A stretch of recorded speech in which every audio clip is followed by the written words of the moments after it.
Hey everybody, one of the questions on the Revit Certified User Exam is they're going to want you to show them that you can draw a stairway.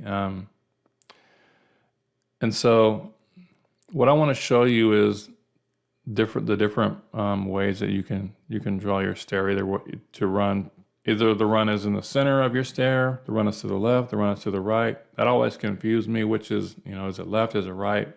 And then usually the one I choose is usually the wrong one because that's the way it is for me. So I want to save you some time so you don't make that mistake. So I'm going to create a straight run stair by going up to the stair icon here. So if you notice where it says run left, so the way this works is if I'm going to draw my stair along this wall, so the line that I use to kind of show where my stair is going to be on the left side of the stairs that's being drawn.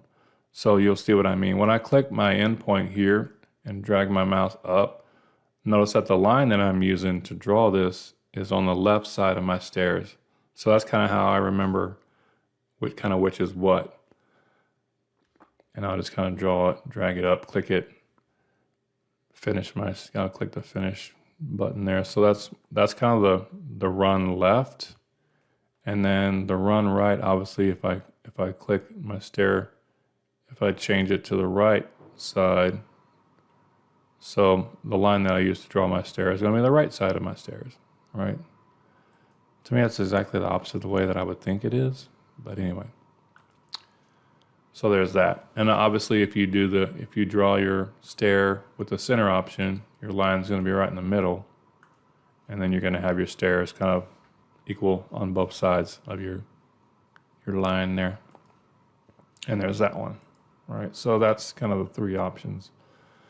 What you're probably going to see on the exam is they're going to have you draw a stair from like one point. It's going to start at one point and go straight up, and that's going to come back the other direction and go straight down at another point that they're going to give you. So I want to kind of show you an example of that. So if I start my stair, and notice that if I have my stair here going up this way, then that's going to be our left run. So I'm going to change this to left.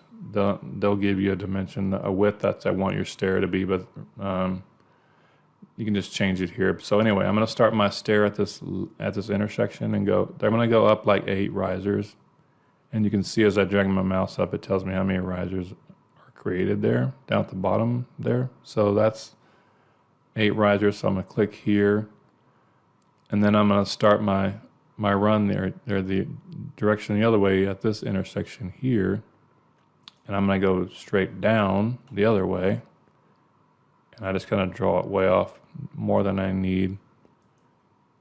So there's that kind of stair where it kind of switches directions there. I click the check mark there. So that's kind of how you do that. Another thing I want to show you is to create a stair pretty much the same. So I'll go up from here, make sure I grab the intersection. If I go up 8 risers, which is there, if I want it to be equal, I would just kind of move my mouse over to the right where you see that little dashed line, and then just click the other side of the wall here, and then draw it back the other way. And hit the check mark there. And then usually what they want is they want you to, once you have your stairs drawn, they want you to measure like from the end of the stair to the wall. So if that's the case, I'm just going to click my stair here. I'm going to go to where you see measure and then align dimensions. I'm going to click the end of this stair here and draw my dimension to this face of this wall here and place it there. Now it could be that this might be on, instead of faces, it might be on center, but they want you to dimension to the face. So if that's the case, and I'll show you what I mean. If I go up to aligned here, and I'm trying to dimension to, hold on a minute, let me do that again.